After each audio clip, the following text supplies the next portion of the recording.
Hello, I'm Kathleen Frost. I'm CEO of Doctors Invest Direct. Welcome to DID TV.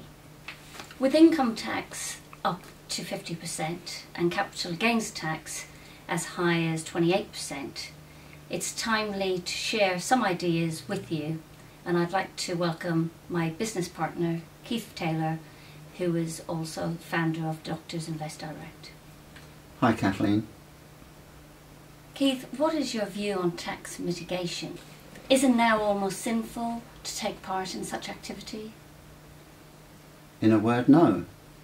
Basically, we're all allowed to arrange our affairs, such as to legally reduce or limit the amount of tax that we pay to HMRC.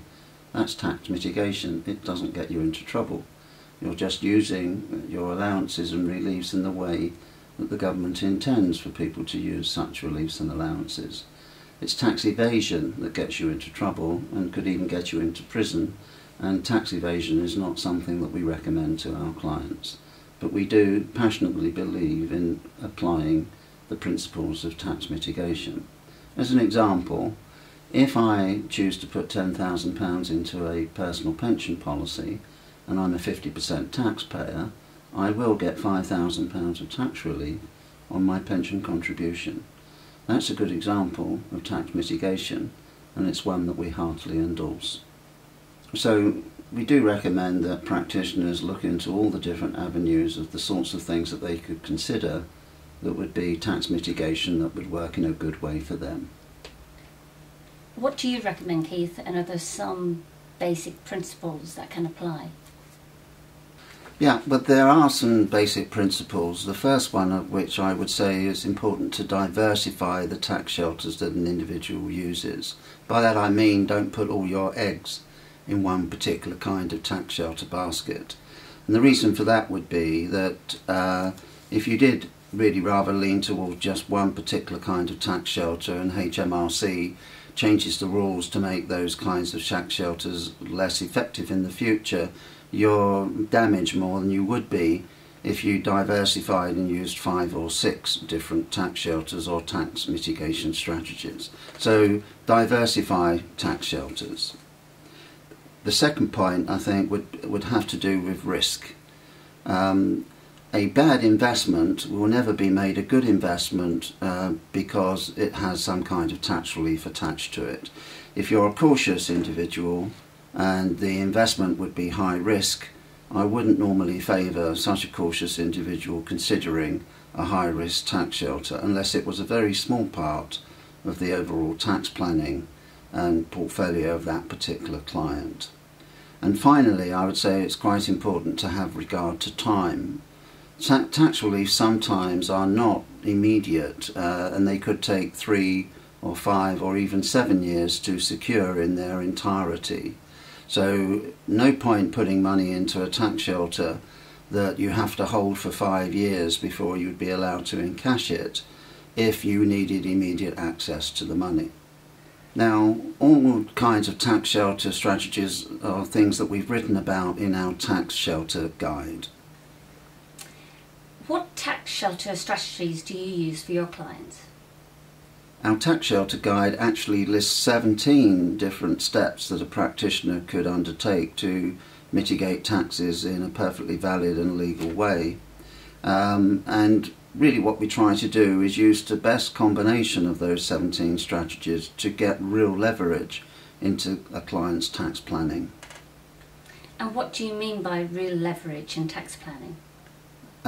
Well, let's give you an example, but first I need to tell you what individual savings accounts and venture capital trusts are. Essentially, for a higher rate taxpayer, the advantage of an individual savings account is that when you come to encash them, there is no liability to capital gains tax. So that can save you 28% tax that would otherwise apply to a non-ISA kind of investment holding. Venture capital trusts are even more interesting in that the amount of money you invest into a venture capital trust or a VCT is such that you can get back 30% of the investment in income tax relief. So that's quite powerful. Also, if dividends are payable through VCTs, all those dividends are also tax-free. While your money is invested within the venture capital trust, it's essentially a tax shelter and there's no significant tax on the fund once invested. Finally, when you come to take your money back from your VCT, which you have to hold for 5 years, the result is again free of income tax and capital gains tax. All of that is pretty powerful stuff. Now, having explained that, let's just give you an example of a real case that we undertook starting 2 years ago. We had a practitioner who we helped invest £200,000 into venture capital trusts in the 09-10 tax year, and as a result the client won tax relief, income tax relief of £60,000. The client then said, what can we do with this relief that we had helped him achieve? And what we did was we invested £20,400 of that tax rebate into an ISA for him and his wife, and we also invested £39,600 into yet more VCTs in the 10-11 tax year. As a result of that, the client gained another £11,880 in additional tax relief. So really, to wind all that back, the original £200,000 ultimately gave the dentist £71,880 in tax relief, and over and above that, they got 2 ISAs courtesy of HMRC as part of the tax mitigation. All that's pretty powerful stuff. It does sound too good to be true. I promise you it's a real case, and you can read about it on page 4 of our tax shelter guide. Are there any other tax mitigation strategies you'd like to single out? Yes, I'll cover 3 more. We quite like to look at enterprise investment schemes for some clients. The tax reliefs, when you add those up, are really also quite compelling. The monies, while they're invested in the scheme, again, are pretty much exempt from paying taxes along the way. Once you've held an enterprise investment scheme for 2 years, it's exempt from inheritance tax and no longer counts as being part of your estate. And when you take the money back at the end of the period, which needs to be after 3 years to secure the initial income tax relief, then the result is free of capital gains tax and income tax. Finally, if you've, for example, sold another asset on which capital gains tax was payable, investing in enterprise investment schemes helps you to defer and mitigate that tax that would otherwise be due. Then I would say it's also worthwhile considering whether investing offshore has a place for you as part of your tax planning. Here we're not really trying to avoid paying the tax that's due, we're just trying to decide the time and the year in which that tax would be payable. Typically one looks to invest offshore for a period while your earnings and income are high, and then look to bring the money back to the UK when perhaps you've retired or your tax rate has dropped down from 50% to perhaps 40% or even basic rate. If you bring the money back to the UK at that time, then the gain will be taxed at your lower rate rather than the higher rate that would have applied in earlier years. Sophisticated structures that rely on something called using business property renovation allowances, time doesn't permit me to go into that in any detail, but I will just mention that using business property renovation allowances allows an individual to claim up to 50% income tax relief if you suffer that rate of tax at the top level of your earnings. What about inheritance tax? I mean the ultimate tax. On inheritance tax, I think a lot of people were disappointed that a Conservative-led government wouldn't in some way make inheritance tax kinder. In fact, one of the first things that happened under the coalition government was a statement that there would be no changes to inheritance tax during the lifetime of the existing government. I think in reality death taxes will be with us one way or another forever. So I don't think it's wise to do anything other than to plan to assume that death duties are things that are there and you need to look forward and see if that's an issue for you.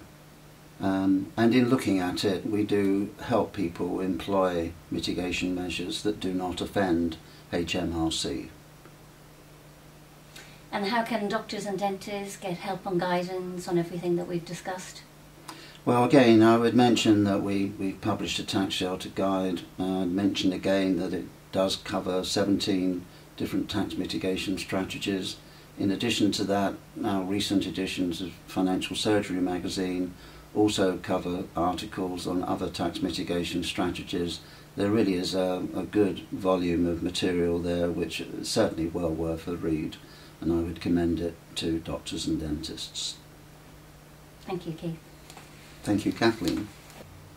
You can get recent issues of our financial surgery and tax shelter guides in our library section of our website.